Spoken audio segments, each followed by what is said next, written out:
Thank you for listening to Two Girls, One Plant. We're your hosts, Madison and Jillian, and this week we're talking with Paige from ReRoot. Yay! Hey! Guys, we're like getting so many people on the show.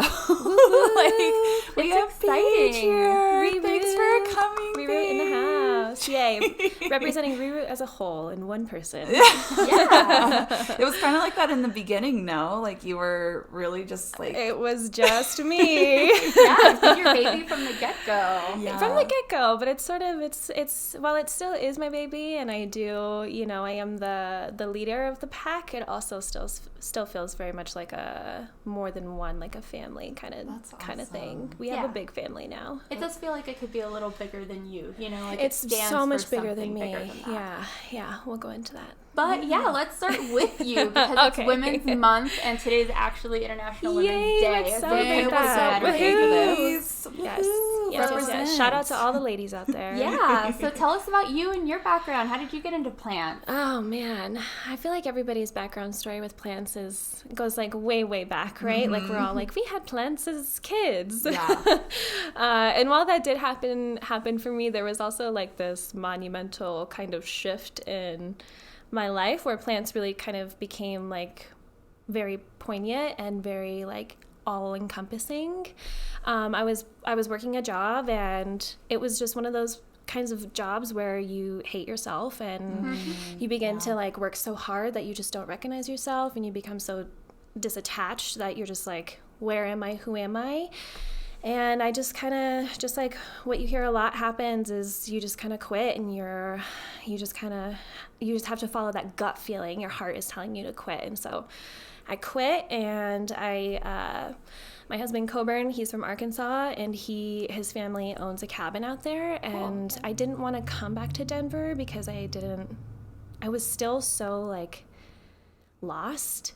And I wanted to like just go somewhere that I just felt safe. And so I felt safe at their cabin. I was like, where's the place that I could go that I didn't have to spend any money because I just quit my job. Yeah, right. Yeah. So I went to his parents' cabin in the woods of Eureka Springs. And I feel so peaceful, like a great place for introspection. It really was. And it really just kind of like... It really was this shift in me. And like I had houseplants at that time. Like I had really started bringing houseplants into my home in like 2013-ish. And this was like 2015, 16. Okay. So I had already had houseplants and things like that, but there was just something about that moment and being there completely solitude, not having any internet connection, and just like surrendering. And the only thing that I could surrender to was the nature around me. Yeah. And it really like there's no other words that describe it other than like it feeling like a big hug.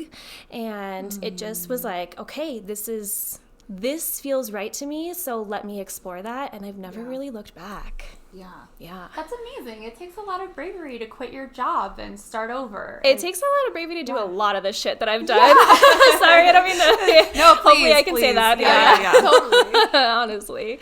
That's amazing. Yeah. I like for me, like I remember I had like a similar feeling where when a lot of people do. Yeah. To me, it was like a veil was lifted, like this heavy cloud was like lifted off me, and it was so physical feeling when like I had that realization with like connecting with nature and bringing plants into the home. Yes. And it was like that heavy, so I totally like relate to that. Where it's like it's literally like breathing like a breath of fresh air. Like Absolutely. That's and she like nature feels like mother, like she is Mother Nature, and it feels like home no matter where you are or what kind of nature you're experiencing. You always have those moments of just like, wow, this is beautiful. This means so much more than what it means that I can verbally, put it into words. Totally. Yeah, absolutely. With every new leaf, and especially with today being like this warm, like spring day, it's such a beautiful feel day. What you're talking about. It's lovely. So beautiful. Yes. Yeah, I wish we were outside. Oh my gosh, I wish. And so, how did this turn from having houseplants in your home and rediscovering that love in Arkansas to starting ReRoot? Because that's another huge leap of faith. Yeah. I think, for me, starting ReRoot ReRoot was not planned at all. Like, I did not envision having a retail location. What I was doing, I was in school, I was studying biology, and I love learning. And I was studying botany and biology, and that was really awesome. But I'm such an artist. Like, I am such a creative person that I have to feel that creativity. And in college, like, you really just don't get that, as I'm sure both of you might know. That, there's not, and yeah. it's so, like, it's great. And I felt good, like, being a student, but I just needed to feel my creativity. So almost 2 years ago, which is so crazy. I've been really thinking about this, just the fact that it's only been 2 years. But 2 years ago, I had an art show, and the point of the art show was to, in literal terms, show the connection between humans and nature. And the first art show was called Nature Human, funny enough. And it was at Buffalo Exchange on Broadway. Ooh. And basically it was just like 2 life-size figures made out of moss. And it was just meant to be this experience. It's like in this like little room tucked in the back of Buffalo Exchange. So I put, I had flowers hanging from the ceiling, and I had like the sounds of birds playing in the background, and I had these 2 people, and it was kind of like this like surprise. Like, you could tell that plants were in there, like if you were shopping at Buffalo Exchange, and then you're like, ooh, what's that? And then like people walked back there and like, holy wow, it's like immersive. It was an immersive experience. Wow. And I wanted to bring that how you're feeling outside inside, but also show that we are connected to nature, because it was also this moment in biology where I was like having like, those meta moments and like sitting at my microscope and being like, we are made of the same stuff. so I had one art show 2 years ago, and then a year ago, not even a year ago, or excuse me, a year ago or 2 years ago. Anyway, I had another art show at Modern Nomad. And Modern Nomad was where our first location was. And this one was a little bit more immersive and a little bit more extensive. So I went like a little bit deeper, and I had built like a chair made out of moss and a table made out of moss and trees and mushrooms and plants all over, and I had that sound of the birds, and there was like this notebook that I encouraged people to write down in if they had like an opportunity to say something to nature, what would they say? Cool. And I told myself, like, during the whole installation, it was up for a month, I told myself like I wasn't going to read it until the very end. And when I read it, it was just like, this is why I do what I do. No! And like at that, like a month before the art show had actually happened, the curator of Modern Nomad at the time, Marika, she was one of my friends. She had also booked me over at Buffalo Exchange. She asked if I had ever considered opening up a retail shop. And at the time, I didn't. Wow.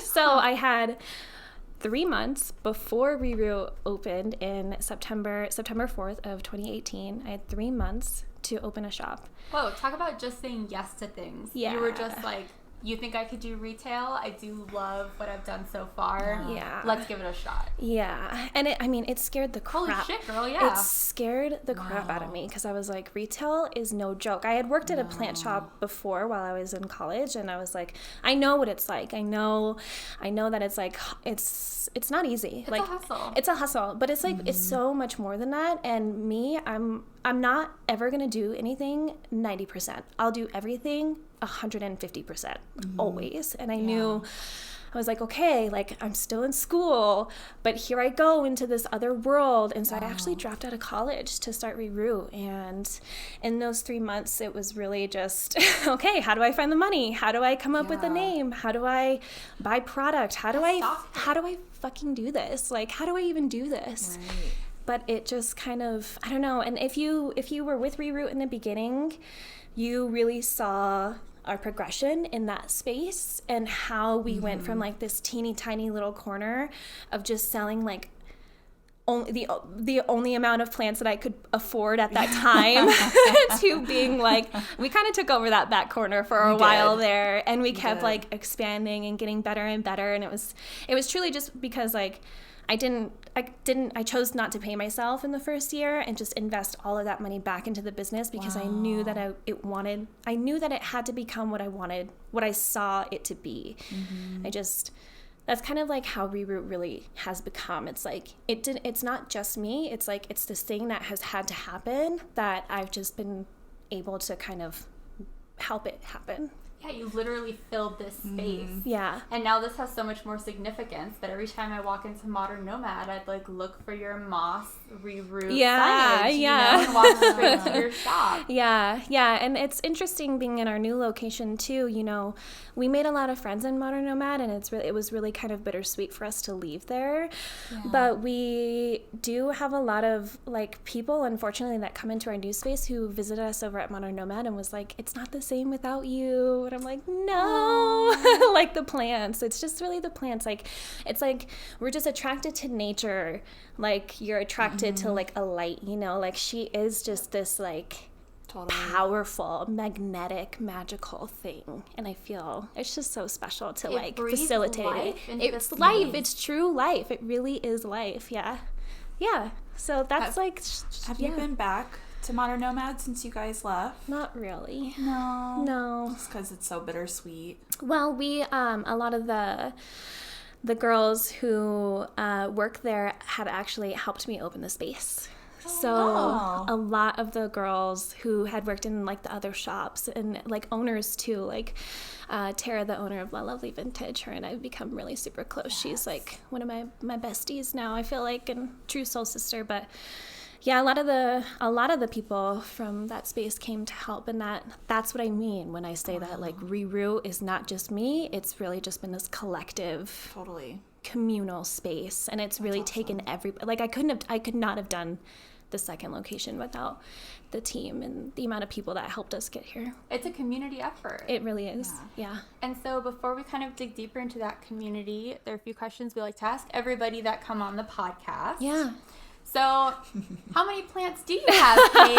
How many are in your house currently? How many are in my house? Well, I'm a very private person, if you notice. I don't know if other people, I don't know. If you look at my personal Instagram, I don't really show photos of my collection. My collection is very, like, it's very personal. It's very, like, I don't know. Sometimes I hesitate thinking about posting, you know, photos of it on Instagram because I'm just like, I don't want other people to feel bad about how many plants I have or what plants I have or anything like that. You know, and like it's a kind of like special meaning too. There's a lot of history behind each of them. They do. And the way you count your plants is really variable. So, yeah, sure. You know, sometimes you have a lot of starts or props. You don't know if those count, or you know how many plants are in a pot, if that counts. If you're searching for a number. So if you really want a number, it's definitely over 200. I don't do a ton of propagation. I do have some propagating plant babies, but they're not anything crazy. Yeah. I can't believe you keep up with the shop and that many plants. Me neither. Yeah. I joke all the time. I mean, if I'm not at the shop, I'm tending to plants at home. Yeah. It's definitely like a daily thing. And, you know, I love my plants so much, but they don't care if you're sick. They don't care if it's a holiday. They don't care if it's your birthday. Like, you still have to tend to them. And that's not like, I'm not trying to make that sound like it's work or anything, but it's just, that's just the nature of the beast. It's great, honestly, for somebody like me. It gets me out of bed. Yeah. You know? Yeah, I agree with that. Yeah. Honestly, I just feel so amazed that I am in a place right now where literally everything that I'm doing is in relation to nature and in relation to plants. Like, there's nothing that means more to me than like building that relationship. Totally. Yeah. Totally. Yeah. What is your favorite plant? What is my favorite plant? It could be multiple if you can't pick one, but if there's just like one you like go home and you're like, hello, my favorite child, but I won't tell the others. I mean, honestly, it really kind of changes. Totally. It totally changes. What about flavor of the week? Flavor of the week. I will have to say that like I had one, now I'm thinking of others. Honestly, I'm definitely on a euphorbia kick right now. Ooh, and now that we started incorporating cactus and succulents into the shop, like, oh my God, I am just so You have some cool stuff that passes through your hands. Yeah. Like we were just talking about the aloaudia that I got from you. That Yes. like nobody really carries and is super random. But they're so cool. And you said that she's like this ugly dead stick, and I'm like, no, she's not. She's beautiful. She is beautiful. Truly, one of my most like special plants that I have right now is like this Euphorbia trigona variegata. Beautiful. And you guys might have seen them at the shop. We did have some during when you guys came through. They were just on the windowsill. They're not for sale yet, but I do have one at home that she's like a cousin of the white ghost, but she's not white. She's got this yellow and green variegation. And I've heard that her common name has been called Sunset, but that's only through Bros with Hose, which I really don't like. They market a lot. And I don't want to give them too much credit because, but I believe I saw them call it Sunset. So, but I hate common names. I hate common names. So yes, she is stunning, so stunning, and it's a euphorbia, so it's very easy. Cool. Going back to like, I have a lot of plants. Like a lot of the plants that have survived through the shop opening have been plants that don't need a lot of.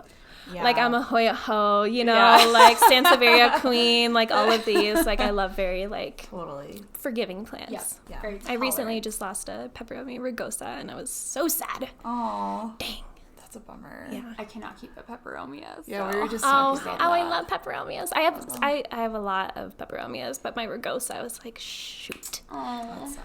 I have one Polybatra that's the easiest thing ever, and one pep that I was just telling Madison I can barely keep. My peperomias love me. I don't know why. Like I have such great success with them, but they just like thrive in my apartment, and like they're so like not like given any attention because I'm just like, okay, I'll water you when I get to you, and if you survive, great. But like, good luck. Yeah, good luck. And they just like are ride or die with me, and I'm like, why have you chosen me? Oh, good. So, well, there's a lot of peperomias out there, so yeah, totally.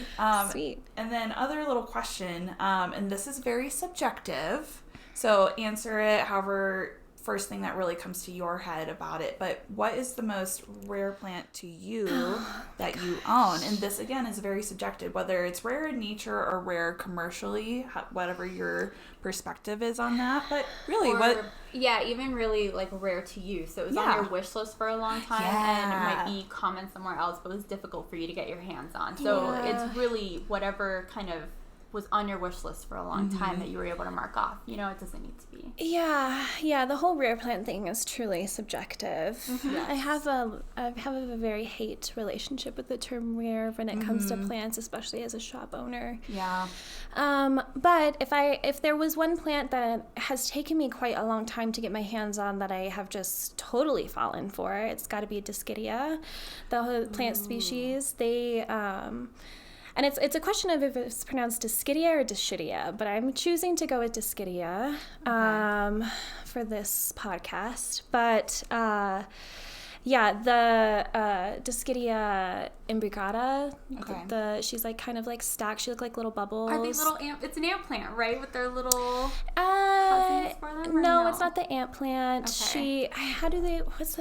I'm not really good with common names. I think they call her dragon's bud. I don't know what they call her. Imbricata, so it's Imbricata or something like that.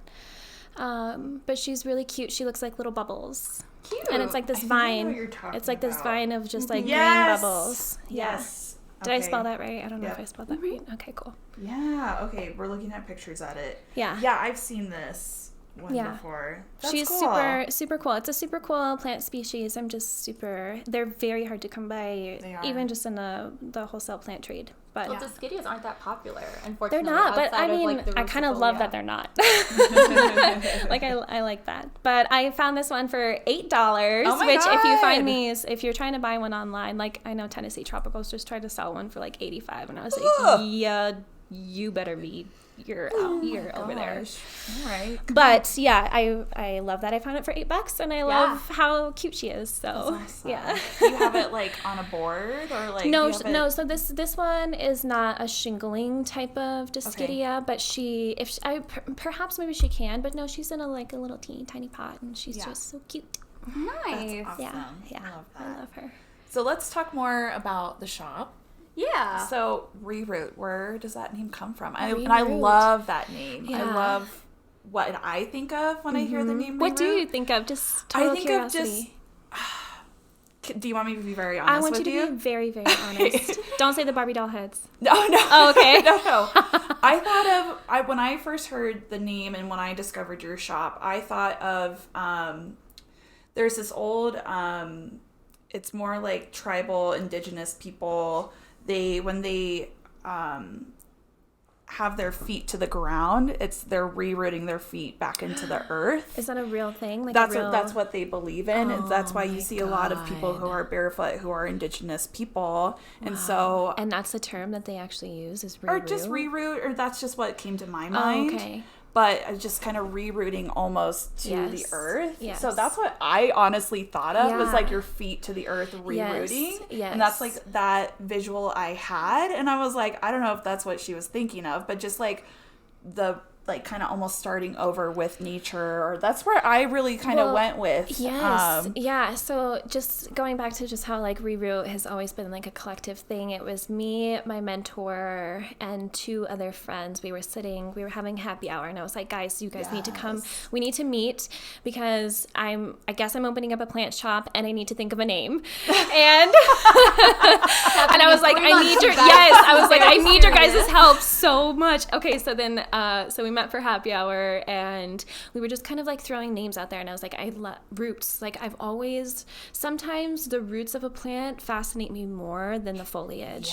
And that's true a lot of the times, and that's why repotting is such a thing that we do at the shop, because honestly I secretly just love looking at the roots.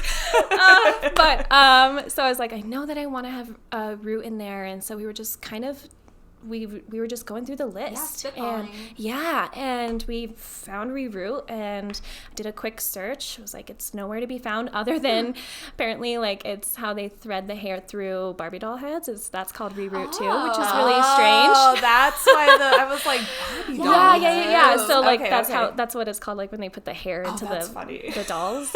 But there's also like there actually is a definition for ReRoot, and it is rooting back into nature.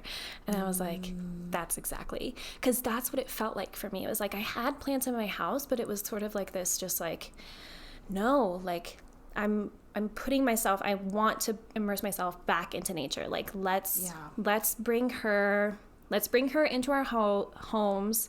Let's establish a deeper relationship with her, and let's reconnect with something that we were once so connected to. Totally. And we've become so disconnected that it's like, no, we need to reroot back into nature so that we can rebuild, hopefully. Yeah. Hopefully, please vote. Hopefully. Please vote, 2020. Yes. Yeah. That's awesome. Yeah, so that's how would you describe, your shop to anybody who maybe hasn't been, which if you're not living in Denver, I'm so sorry, but if you are living in Denver, please go visit. But how would you describe your shop to somebody? I would describe it as definitely, it's not like your average retail shop. ReRoot, we kind of, when we were building the new space, we were like, okay, like when you're in nature, it's complete, and it's going back to just how I did the whole art show thing. It's an immersive experience. And retail is just not, because it's not something that I've always wanted to do, it's like the easiest way to connect people to nature. And so we wanted to create like stories within the store. So that's why we have like the tropical room. That's why we have the cactus room. You're hearing it first. We're going to have a flower room. Ooh, is that where we saw some jasmines during our tour? Or is it going to be... No, there's actually a room that you guys you're not even aware of. Wait, what? Yeah. Excuse me? Yeah. What? Yeah, there's a room in the shop that we've been covering with plants. I'm excited. Yeah, so we were gonna make it a year-long like installation, but we honestly, this is just so funny, but we've ran out of space already, and we love flowers, and we sell dried flowers mostly, and so we wanted a space to sell that, and I was like, let's just make a flower room. So we're gonna make a flower room. But that's it's this immersive jungle. it's just like this immersive, magical, like we have on our door, like plant magic lives here, because it really does. Like, it does. And when you walk into our space, and this was completely unintentional, it just kind of happened. When you walk into the space, you feel the humidity, and you feel like you smell the smells, and you smell the moss, and you smell, and like there's things that you can touch, and there's like, I wanted it to be so much more than just a place that you come and shop. I wanted it to be like a place that felt just really good. Just like how you feel when you go for a hike. Yeah, and I agree with that, because I feel like you're almost using every sense when you go in. Yes. Just smelling, seeing, touching, hearing things. Like, it's just, I would say your shop is extremely immersive. Definitely. Especially the new space. You're when you were at Modern Nomad, yes, you were in your corner, but I still felt like when you were in your corner of the Modern Nomad, it still felt very like separate, where you were like, okay, now I've entered like a new world. Totally. Like, totally. But you look over and you see like awakening. Yeah. But you're still like in this other little world. Yeah. So you're very good at creating immersive spaces. Yeah. Like, I just love that about your shop. I just remember how that moment, that time in Arkansas made me feel, and I just go back to that often, and how I can really bring that to a tangible space for people to feel when they walk into the shop. Yeah, Alex and I were actually just talking about that, since you were able to really start your store from scratch in the new space and create every bit the way that you wanted it to be. You can feel it as soon as you walk in off the street. Like, you forget that you're in Rhino. You know, it's really cool that you have your own jungle. You know, it's wonderful. Yeah, and our building is very interesting. It's almost kind of hard to find us, which I almost kind of love. Like, it kind of goes and plays into this whole story of what we're trying to tell. It's like, we're very unassuming from the outside. You know, we don't have, it's a white building. There's a mural, but that's not even our mural. And it's just like, you're like, oh, there's a plant shop here. And then you walk and you're like, whoa, there's a plant shop here. Wow. And I get that. Totally get it's that. So cool. And I like that you're from the rafter. Yes, it's like a secret. Like and I like that you're in Rhino. Rhino is such a cool neighborhood. I love Rhino. I mean, I'm from Colorado. I'm from Denver. And Rhino never used to be...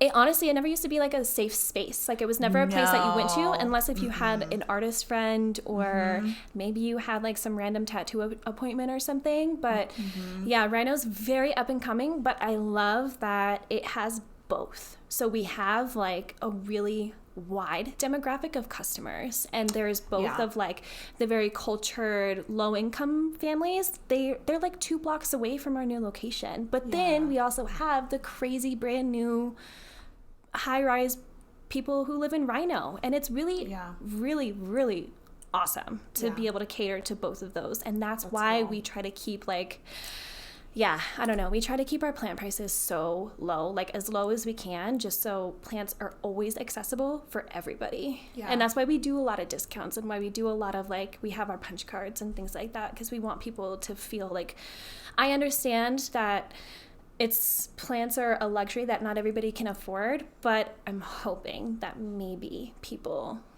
can purchase that first plant and then get that bug, and then find that magic that I found. Yeah, totally. Yeah. That's so awesome. And whether, like having that bug and buying plants, whether it's from you or just going around and supporting other people and mom and pop shops, I think that's amazing, because then you're putting that money back into mom and pop and supportive of that local business. 1,000%. What do you feel like your relationship, I mean, you talked a little bit about helping low-income families to our people living in high-rises. What do you feel like your role is more so in that community as far as being a local shop? Like, what do you do to try and support? I mean, it's always been about community for us. Always.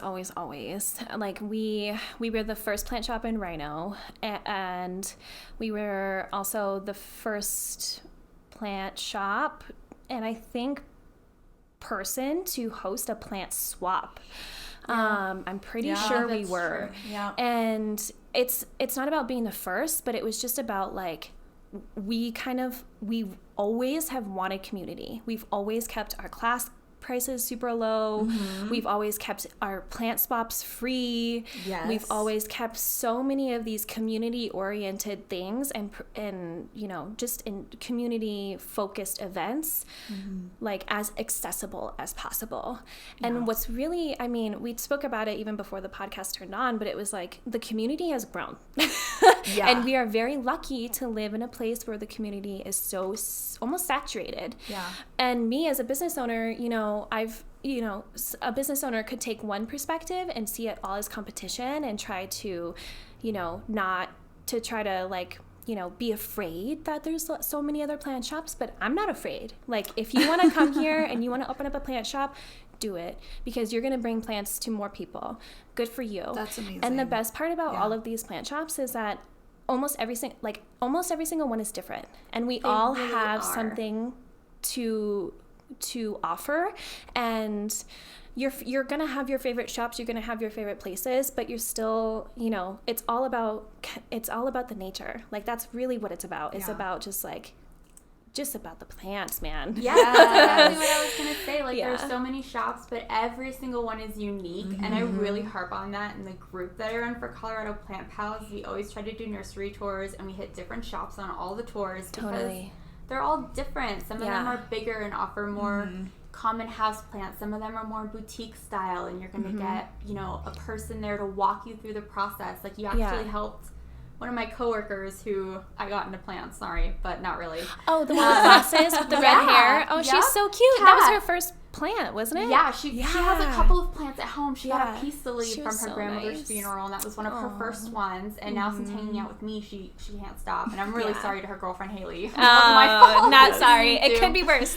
But she was so excited to sit there and talk with you through her succulents, because she really wants to start her own succulent garden, you know. And so you get that individualized attention and that, you know, modern jungle feel. So they're all different and they're all unique, and it's so cool to see what you offer to the community. Thank you. And knowing we try really, really, really hard. It shows. It really comes across. And knowing that our plant community is growing by the day, and this is across the board, but especially in Denver, as you mentioned. What's your perspective on the community? You know, we kind of talked about your role in it, but what do you think about this sudden growth that we have? I think it's incredible. Yeah. I think it's absolutely amazing. I mean, how special could we have created this community that is so big? And there's so, you know, there's good and bad in everything. Totally. But I mean, I'm such an optimist. I love to focus on the good things. So keep that negative stuff with ya. But the community just, it's like the more people get involved, the more ideas, things happen, the more like new resources, the more like I just embrace it. I love it. I think it's great. Like I said, there's the bad, but I mean, there's just so much good. And it's kind of, you know, I'm such an introvert, but when you kind of like put yourself out there and you engage in a community that has the same interests as you, it really kind of like takes your inspiration to the next level. And it allows for you to be better. And there's that saying of like, surround yourself with the people who you admire. And like, I mean, plant nerds, like, surround yourself with the people that you love. You know what I mean? True. Like, yeah, we're so connected. I couldn't agree with you more. Totally. That was actually our conclusion in our mental health episode, which was like one of our, I think it was like our third episode or something like that. But we talked about how the community was the best part. Totally. Yeah, and it's funny that you say like this, like community has like grown so much, but I think it was always there. But I think with this commonality that we all collected, we just kind of found each other and it became a community, but we were all just like kind of disconnected at one point. That's what happens. That's what happens. It's all about connection. Everything is connected. Everything. And it feels so good to feel, to have that relationship and to have this connection with others. Like you just feel like, okay, like I know that I can go talk to Jillian and have like this honest conversation and be like, yo, I killed this plant. Like, what can I do? You know what I mean? And it's so crazy because in 2014, when I first started bringing in plants, and I'm a little upset, it's just none of this was around. Nothing. No resource for any of it. Like even Googling plants was not a thing. I learned about plants by books that I rented from the library, books that I just went and bought. Like scientific journals. Yes, and trial and error. It was all like trial and error. Yeah. That's awesome. There wasn't like a lot of smaller plant shops back But then. I think, you know, now that you're like in this space though, you have so much to give, and I think you, Jillian, also have so much to give starting the group, where like you guys have really brought people together.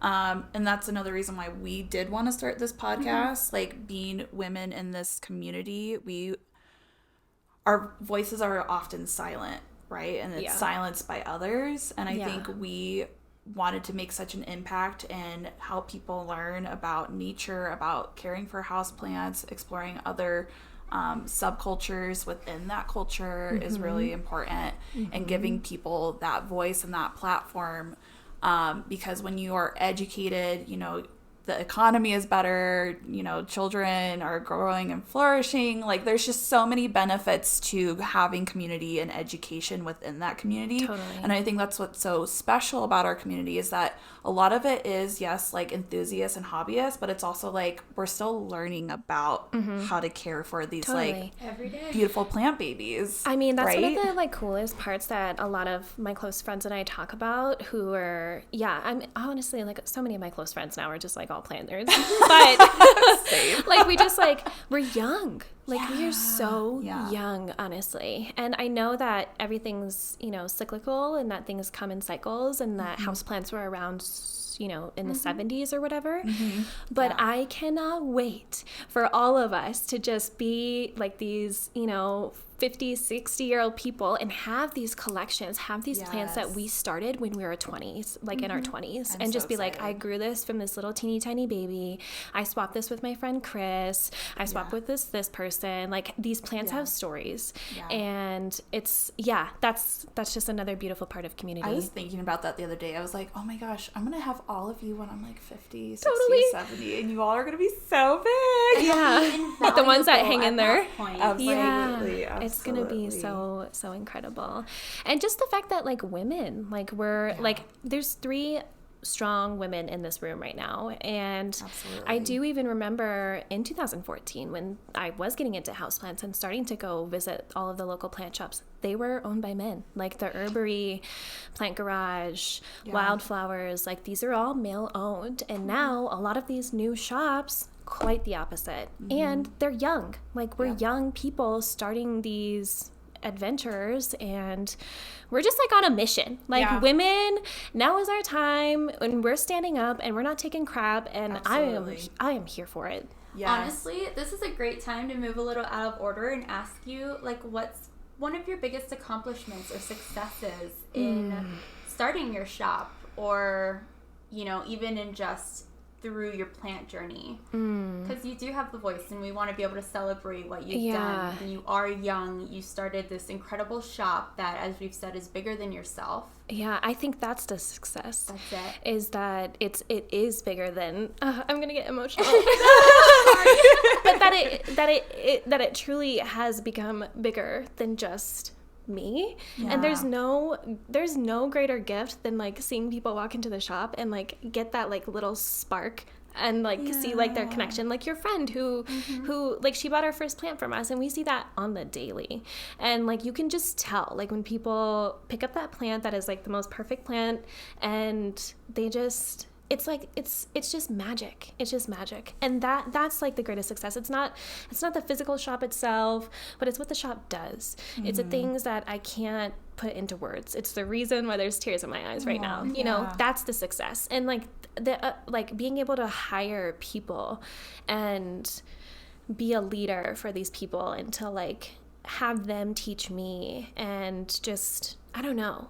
There's no greater feeling than being able to be supported by nature. Feels amazing, but also because of nature, I can support other people. Absolutely. Definitely. That's so amazing. I love that. And do you want to shout out your team a little bit? Yeah. It's been a community effort. Speaking of community, I know every time I go in, I'm greeted by Sarah, who's yes. the absolute most adorable thing. We have 2 Sarahs. So speaking of women and just like, you know, having strong women on the team, we have 2 incredible Sarahs on the team. One Sarah, she's been with us since pretty much the beginning, and I don't know what I would do without that girl. She is just like my rock. And then we have other Sarah. I'm like, how do I identify them?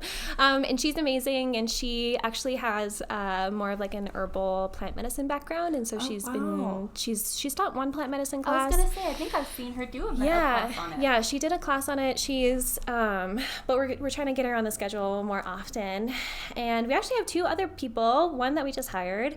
We also have Chris, who he does like all of our like how do we say it? We call it our stewards of nature team. It's like all the people who tend to other people's houseplants in their homes. Okay. So that's just like a service that we offer, and he's the one that tends to who represents ReRoot in people's homes. So that's cool. I didn't even really know that you offered that. Yeah, absolutely. And then we just hired somebody new. We hired Pedro, Cactus Queen, on Instagram. So he is the newest member of the ReRoot fam, and we're so happy to have someone who is just so knowledgeable on cacti and succulents. Yeah, cool. Especially that you guys are now selling cacti and succulents. Yeah. All the little squishy guys. Yeah, or not squishy. Hopefully they're not squishy. That means that they're thirsty. That's true.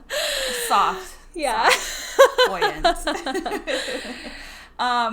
So I love that you are so like, you are really a successful person. Like when I think of ReRoot and you, I think, wow, she has done so much. She's taken off, and I know thank you, that's like my perspective of you, but I'm sure that for you've possibly have faced certain hurdles, you know, getting to this point, right? Yeah, so and I think, you know, starting any type of brick and mortar business is really difficult. Yeah. It's difficult, and there's a lot of things that, you know, your customers don't see or maybe hear about, and I would really love to know the whole, what it was like to really obtain, you know, being in retail and brick and mortar, and, you know, what maybe licenses did you have to obtain? What was that process like, and what hurdles as a woman maybe did you face? Totally. I mean, I think the first hurdle that I can just think of that I am constantly still even reminded of to this day is just being vulnerable.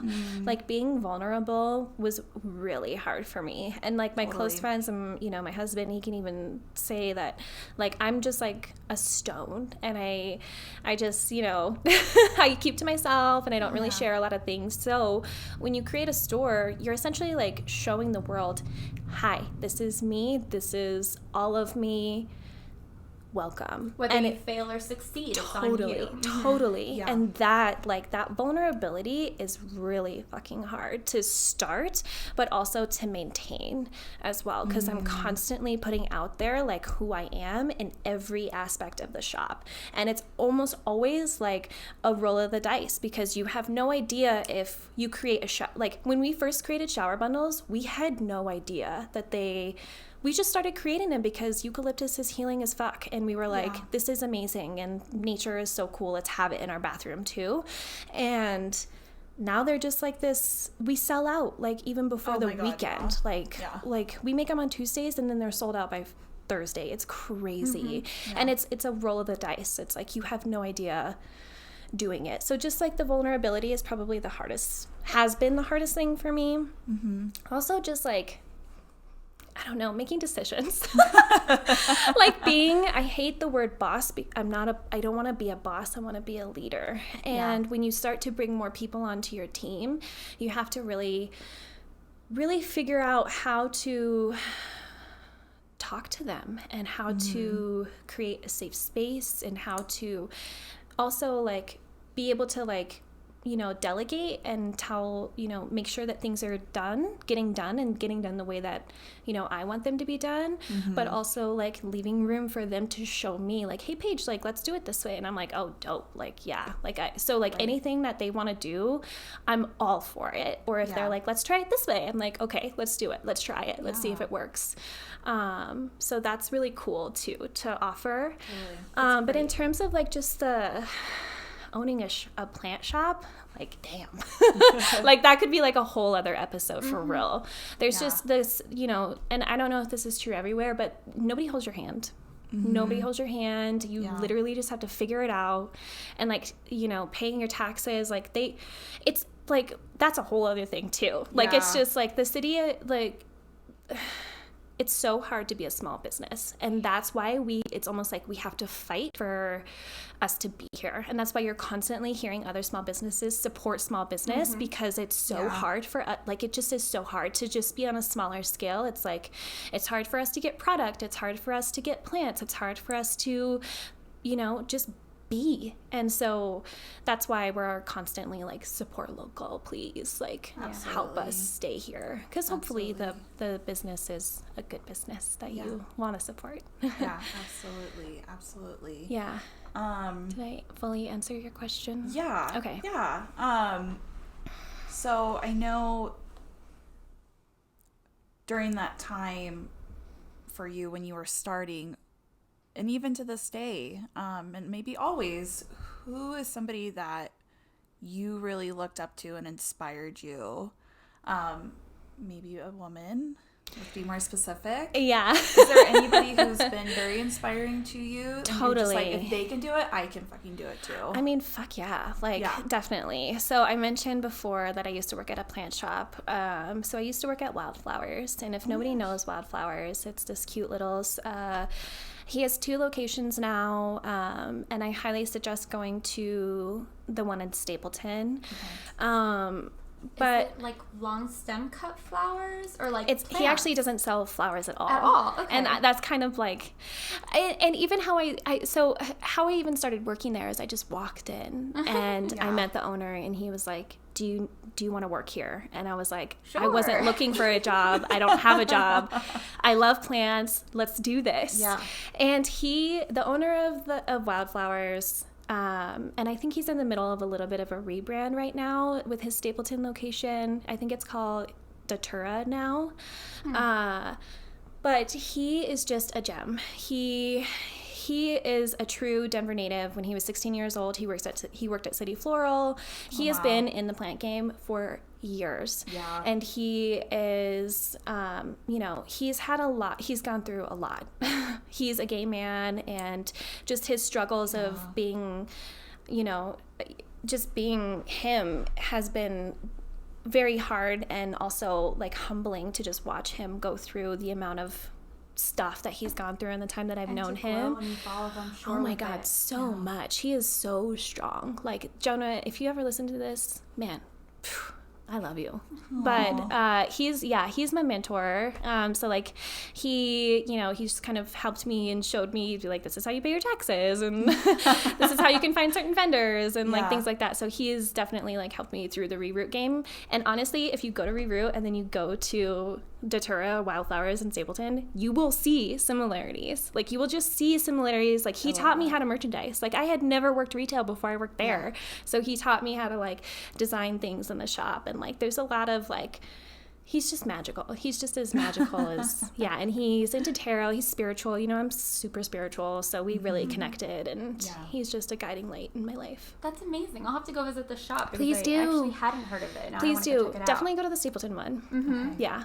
We should do that. You totally should. Throw it on a plant tour or something. Yeah. So He's not like a full-on plant shop. He's more of like a gift shop, but you will Is it kind of like Queen City, where no. there's like stuff? It's almost like overwhelming. Like when you go there. I love you, Jonah, but damn. Like you go there and you are bound to find a gift for anybody in your Christmas list there. Cool. Like Okay. it's that kind of gift shop, but everything is curated beautifully. Like he has impeccable taste, which is also totally. My mom actually is gonna have a rule this year for Christmas that we have to buy something local, definitely go to so go I there. actually really like that idea. I'm gonna That's a really knock good some idea. people off my Christmas list. Because we all go to Target for ourselves. Like we wanted to buy things that have like meaning for Christmas, and so that was her idea. That's a good idea. Buy stuff that you can't buy anywhere else. Good job, Jillian's mom. Colorado. My sister's in Georgia, so shout out, Mom. Woo-hoo, good idea. But totally go visit that little shop. Check it out. Yeah, you will find something for sure. Ooh. That's awesome. Yeah.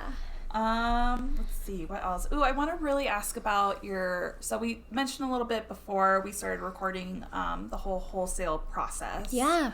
So I feel like that's super fun, right? It is. Like you're plant shopping for your plant shop, right? Yeah. So what is your process like, shopping for wholesale and bringing, babies in to your retail space? And do you buy, local? I know you went to Florida, so I want to hear about that whole entire journey and process. Yeah, so going back to just like how I was working at Wildflowers and working for Jonah, I remember the day that he asked me, it was like this coveted thing. He was like, oh, if you get to go to the greenhouse with Jonah, you're good, And so I remember the day that he was like, hey, do you want to go? And I was like, yes. I had no idea where plants came from or what to expect or any of that stuff. And I just remember going into this greenhouse and just like losing my shit because it's like, totally. it's how you feel when you go into our shop. It's like, it's wow, like this is in Colorado. Oh my God. Yeah. Wow. And it's just, it's plants for like as far as your eyes can see, and it's like going into the botanic gardens, into the conservatory, and it's so cool. So my whole process for picking out plants is always like, so much of just my process with my business is intuition and like gut related. Like I definitely listen to my gut and just go with what I like and hope that people like it too. So I have opportunities to bring in Thai constellations and all of these like very rare plants, but I almost question like, do I love Thai constellations because of the plant, or like I don't want to just like make tons of money. Yeah, totally. So when I go to the greenhouse, it's like, I might pick up someone like a Sansevieria laurenti, which is like a very original kind of houseplant that you can even find at Home Depot. But sometimes there's like those really special ones that are just like overgrown in their pot. I know that it's going to be a good deal. I know that somebody out there really needs this plant. So when I'm shopping at the greenhouse, I really just kind of like pick plants that I know that are healthy. That's always, always, always number one.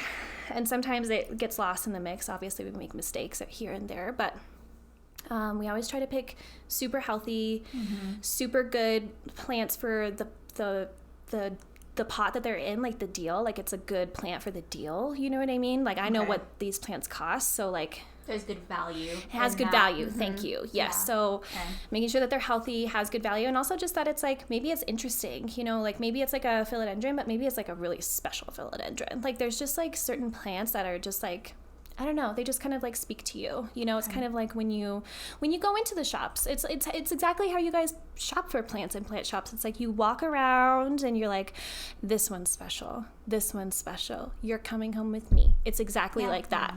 It's true, and sometimes it is a snake plant. Yeah. And I'm like, man, that one's just like, there's just really something so special right now. I love that. And it's a great lesson because especially for women, I feel like a lot of us doubt our intuition and stop. second guess ourselves. And it's like, let's the not fact that do you can that. follow your intuition with so much confidence. If I second guess myself, I wouldn't be here.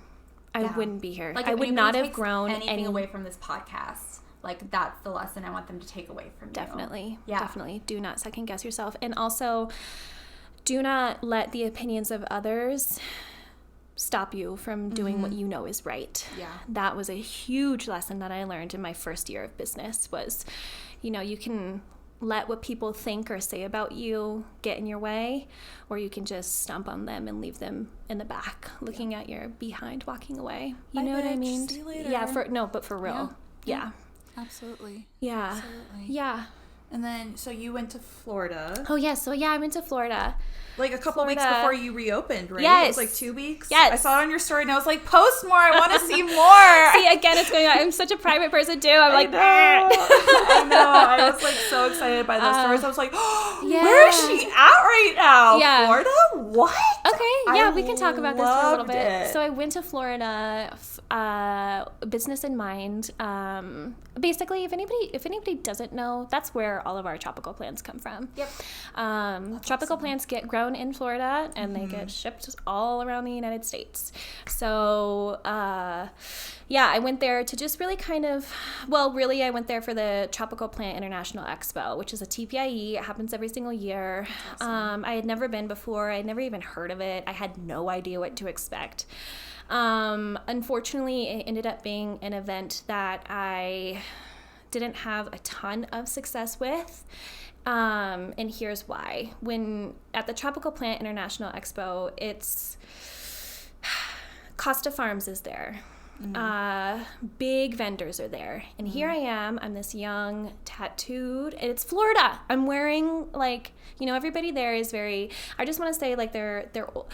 The industry is still very old. So while we're in this, like, sort of Denver bubble of small, young business owners, the industry itself is still very old. 100% agree. Costa Farms is owned by a big financial company. You know what I mean? Yeah. Like, a lot of these other plant companies are still owned by people who they have no real true ties to nature, unfortunately. And that's what this expo really is catered towards currently. All I really heard about it was Costa Farms' big announcement. They basically took it over and used it as an advertisement. Yeah. And it's like, you know, you go into their booth and they're all wearing suits, and they look at you and they're like, you can't place a $5,000 order with me, so I'm not going to talk to you. And that's honestly, like, true in any industry. And we as women, and as maybe even alternative women, like, shout out to my tattoo girls out there, like, we constantly have to defend ourselves. And like, you know, and that happened to me countless times, like, where I would go into a booth and I would try to talk to them about the plants, but they would just look at me and be like, she has no money, or like, she, you know, that kind of, so that, I guess that kind of goes with, like, a struggle of being in the plant industry anyway. But also, like, it was a learning experience. Yeah, no, it makes it difficult to build those relationships that you were open to when you went there. Yeah, but honestly, like, the people that we really want to establish connections with are the people who are growing plants, not just to grow plants to sell them to people because they're rare, or you know what I mean. We want to, like, establish connections with growers who are, like, growing plants because they really love plants. And so hopefully next time we go to Florida, we can really explore some greenhouses and meet and make those connections. But that was just not, we just couldn't do that there. Yeah, they didn't have the same goals in mind. You're looking to make relationships with your customers and with the community, and so people will still shop with you even after Home Depot drops Thai constellations. You know what I mean? And they will. Like, beyond very the soon. fad. So it's Yeah. difficult to work with people, I'm sure, that don't have those same goals or that same vision for their community. And that's just me. That's just, like, my personality. Like, I only want to support people who really truly care about whatever it is that they're trying to portray. So, like, if you're selling plants, I want you to be all about plants, and I want you to have, like, a connection with plants. I'm not just gonna, like, buy your plants because, like, you have this special plant, but you're also, like, a big box kind of corporate dealer, you know, like, screw that. Absolutely. And so moving on with this thought of intention and kind of going back to your store, as we close up a little bit, I want to end on a really positive, you know, you do everything with intention, it sounds like. That's one of the reasons that, you know, your shower bundles have been so successful. I think people feel the intention in each one. And so I kind of wanted to ask about that, you know, the shower bundles that you carry, the crystals that you carry, and kind of the energy you try to put into these items that you're releasing back into the community. Totally. Everything that we want to offer in our space, especially with our new space, we want it to have almost like it's not just like we're not just bringing in candles or crystals just to sell them. And it's the same for plants. We're not just selling plants just to sell plants. We're selling plants because we're selling a relationship to nature. And that's kind of what crystals are. You know, crystals are, you know, they're made in the earth. And honestly, like, you know, they have these, you know, whatever you believe in is what you believe in. And you can give a crystal a meaning, and you can really maybe that helps you through that certain moment. Absolutely. So, you know, believe it or not, but crystals are, like, one of our top sellers. And, you know, we always encourage people to incorporate. So whenever we make terrariums, we make terrariums with crystals, like a ton of them. So it's like, you know, anything like nature forward, we're all about. Anything that's handmade, we're all about. Anything that's made by another small business, we're all about. Unfortunately, sometimes those lines are blurred, and that's just the story of retail too, because when it comes down to it, if I'm being completely honest, you do have to make money. So there is, absolutely. You know, there is, like, you know, there's just things that we have to sell because we have to also make money, but we try to have everything have some sort of, like, intentional kind of voice. Yeah. And you sell amazing books in there. Yes. I love all the I love our books. great books that you sell. I think it's all very catered towards nature, education, science. Like it's again with a purpose. It's with intention to educate and show. And you know, whether that's a really great top coffee table book, you still are learning from it. Totally. It has, you know, lots of beautiful photos in it. You're still learning from that. Yeah. Each book that we carry, I've either read or own. Yeah. Oh, see, that's awesome. Yeah. I love that. Yeah. And then your pottery is also really beautiful in there too. Thank you. I feel like pottery is like a big afterthought for a lot of people. You really think so? For me, when I plant shop, I'm like, I got a plant. Yeah. Yay. And then I'm like, oh crap, I don't have a pot. Okay, I'll go back. I'll get a pot. Yeah, okay, I totally understand. But I will a lot of people don't shop that way, believe it or not. Yeah. A lot of people shop that way there. And this, I think that it's different. No, you're not the worst. I think that it's just a different level, right? Yeah. Like, I think that you and I were collectors. And so when we bring plants into our house, we're bringing them in because of the plant itself. And we know that we probably shouldn't repot it right away unless if it needs to be repotted. Yes. And that's also something very interesting too, just about pottery in general. It goes back into like how there's, you know, big corporations making things, you know, there's people out there making pots that don't know shit about plants. I mean, hello, plants without pots without drainage. Like, come on, for real? Yeah. But we do carry those pots as well because there is sort of like, and we've kind of approached this in our new space too, and we've kind of dabbled talking about it on Instagram, but plants and like design is found in nature, and plants and design and home design can really help make your space feel special. And there's, again, like going back, so like we're collectors, so we just buy plants and we don't necessarily pot them right away. And at this point, I can't put every plant in a pot. That's just literally almost impossible for me. So a lot of my babies are still in their plastic pots, which I don't care. But some people almost need that little really cute pot to remind them to help take care of their plant. That so makes sense. Sometimes when the plant is potted in a really cute pot with maybe some decorative sand and maybe even a crystal on top, then you're more likely to remember to take care of that plant. I can see that really help with plant blindness because then it's a part of the design, you know, and so you're more likely to look at it if you're not already open to the plants around you. You know? Totally. Yeah, it's this beautiful, I mean, let's be real, like we are bringing these plants into our homes, and a lot of people take the design seriously, and I also appreciate that. And that's something that I'm kind of like learning. Like home design has never been something that I really kind of cared about. I just have what I like in my house.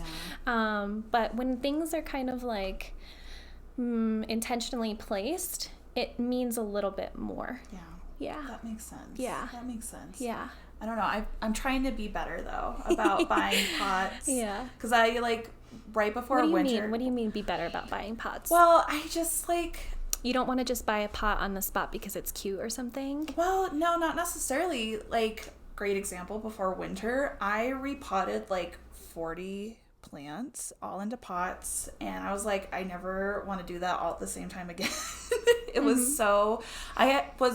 It was like a 2-day affair, and it was a long time, and I really wish that like I did little by little, but because winter was coming and like a lot of them had to be repotted, I was like, maybe I'll be better now, or maybe it's not every plant I buy, but it's more like every other one or every couple, and whether it's... Didn't you try to repot like all of your plants in like a day or something like that? Oh my god, it looked like a nightmare. It was a total nightmare. It was a nightmare. And they all look so cute in their pots now, but now like I have so many now, like, and I think that's why I think of it too, like, well, I don't have to repot you for a while, so I don't need to buy this pot right now. So that's kind of where my mind is. But I want to be better so I'm not overwhelmed later before winter comes. Pottery is it's just a very interesting thing. And I think at our next plant swap, we're going to have like a pottery swap as well, because sometimes you make those early on mistakes where you just purchase a pot and maybe you don't love it. But as I've gotten older, I've really begun to refine my, and this is true for everything, like from down to like what I wear and what I eat. Like everything should have everything should mean something. Like, you shouldn't just buy something because somebody else told you to, or because it's like from Forever 21 and it's cheap and it's cute. Like, you should buy something that's gonna last, and you should get a pot that you really care about, that you can see yourself having for 5 years, because you're dropping the money now. And let's be real, like, if you buy a pot, you really only need to buy that one pot for like a long time. So invest early and maybe think a little bit deeper about your purchases before you purchase them. I think that's better for the earth anyway. Yes. That's a good point. What is your favorite plant to sell or carry in the shop, or you have sold in the past? Wow, that's a great question. Favorite plant that I love to carry and have in the shop.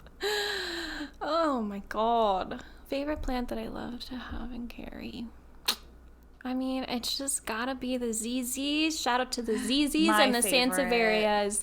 I mean, we're really cool. What's really cool about the ZZs right now is, like, beside the whole Raven ZZ with Costa Farm, like, there's also ZZ Zenzi. The little cute ones. You do have a bunch of those. They're adorable. And the ZZ Micro. Yes, I want them. She's just like this teeny. She has like little pixie leaves. And I just love ZZA because I tell people you water it when you pay your rent, because that's true. And 2, you can put it in the dark corner that you really want your plant to go into, because let's be real, like, sometimes people just, they do. So they're like the easiest. They're just so easy and approachable. Of course, I love like my little weirdos and like my more specialty stuff that for like our more collector people, but just like on a broader scope, I really love catering to everyone. And I think that the ZZ or the Sansevieria really can do that. Sansevieria also, like, they have so many different types. That's my favorite thing about them. I have a whole table over there with them. I've got more in the room. I have such a huge collection. Sansevieria are just great. What are like some commonly asked questions by your clients when they come into the shop? What is like, what's a plant I can't kill? What lives in the dark? ZZ again. We get a lot of questions like that. A lot of questions like, what are plants I can't kill? How do I keep this alive? Just sort of like those basic questions. Like care tips. Mostly just like care tips. But that's really, I love that. Like, that is why you go to a plant shop, not a nursery, not a big box store, not a garden center, but a plant shop, because we are there.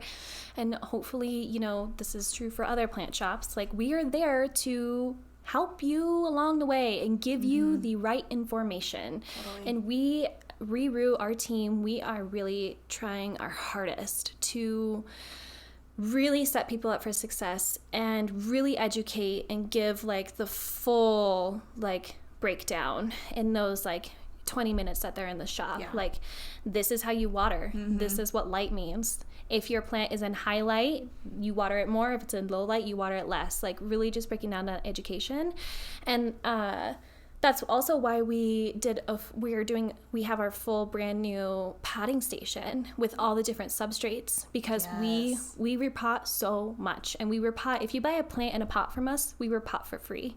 Awesome. And every plant needs different soil. Like, this whole all-purpose potting soil, this whole cactus mix soil, wrong. Like, could not be more wrong. And so we have 9 different substrates right now. Wow, that's going amazing. on, I think 12. Like, we're gonna get even more to really create a soil mixture for whatever specific plant we're planting. Wow. And that's like, we're educating those people as well. We're putting in pumice, we're putting in this because of this, we're putting in etc.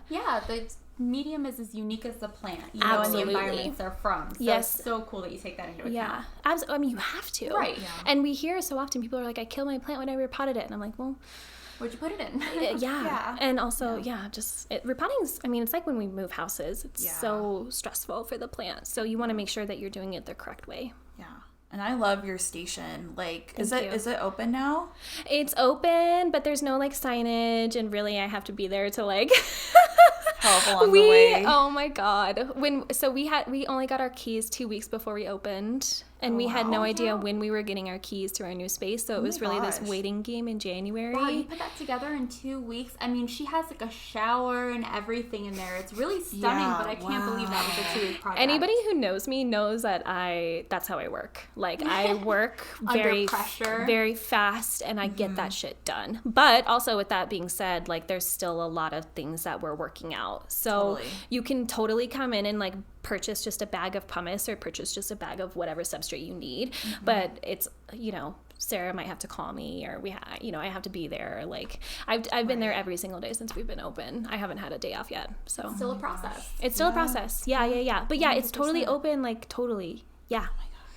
And I want to replant things so bad. And so looking ahead, because we've talked about, you know, you getting to this point and you opening this new shop and all of these incredible hurdles you've overcome, and how the shop is bigger than yourself. And so what do you see for the future with ReRoot? You know, you have this online presence that you're trying to build, and you just did this beautiful rebrand. So what does the future look like for ReRoot? Honestly, just because ReRoot wasn't even like a seed 2 years ago, it's really just kind of, I really embrace whatever the universe wants to bring us. And, you know, that's even how like our new location happened. Like, I wasn't even really looking. It just kind of like happened, and I was like, we just need to do it. And just like how it happened with my art shows, it was like the universe was like, you want an art show? Here you go. Yeah. You want a shop? Here it is. It's like this and so I think taking that mindset and that approach through the future of ReRoot is what I'm going to do. Obviously, we have goals. Yes. But can you share some goals? You know, or do you want to keep it a secret?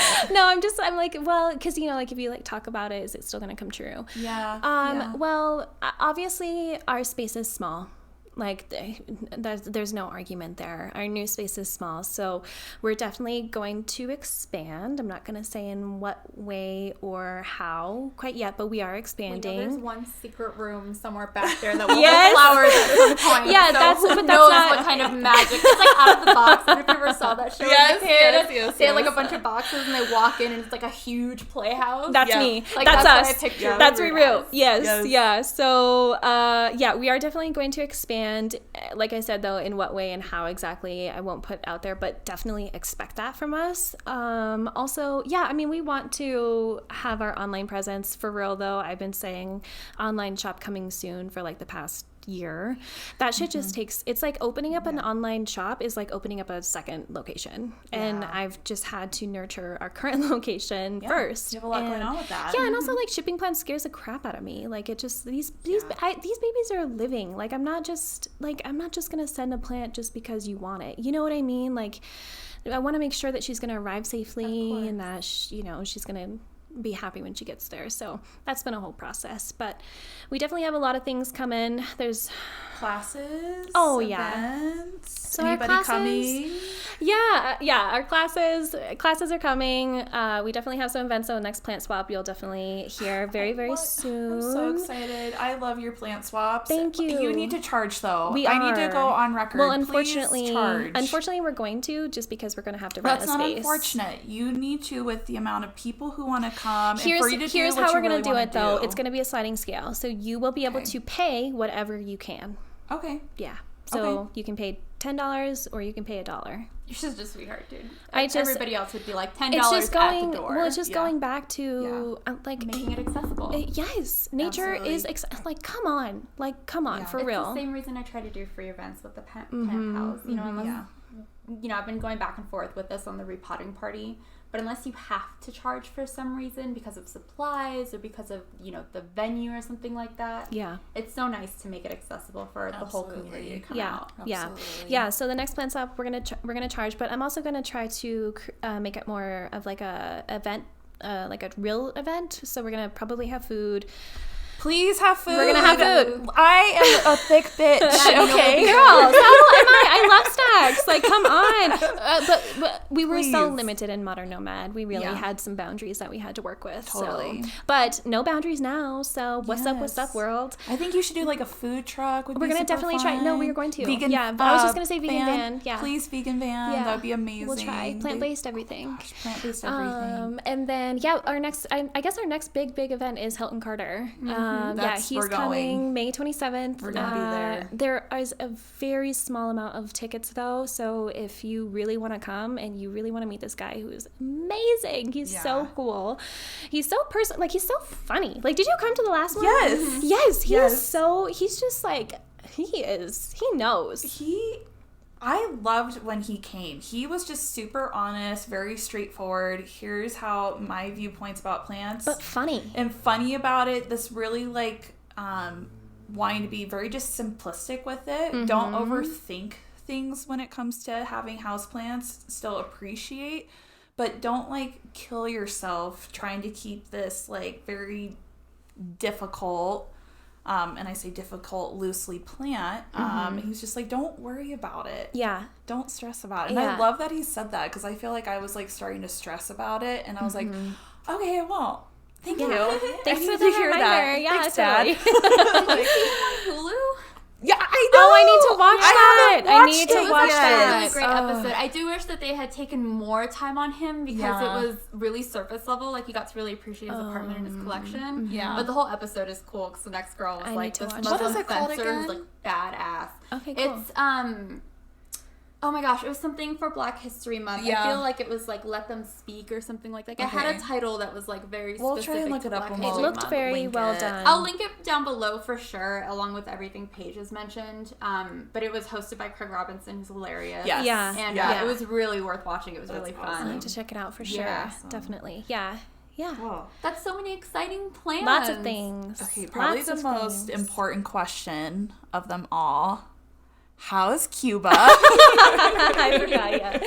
Cuba, she's living her best life. When we Yes. moved into the new space, we were like, we gotta upgrade Cuba. So shout out to Tanya, aka Furry Foliage on Instagram. She built Cuba's new mansion, and it it's is so cute. poppin'. And Great job. when we put Cuba in her new home, I was just leading up to those, like that moment. I just wanted her to just be happy. Like Yes. Cuba, if nobody knows, Cuba is this little tree frog who came to us on a plant from Florida in the middle of wintertime last year in January of 2019.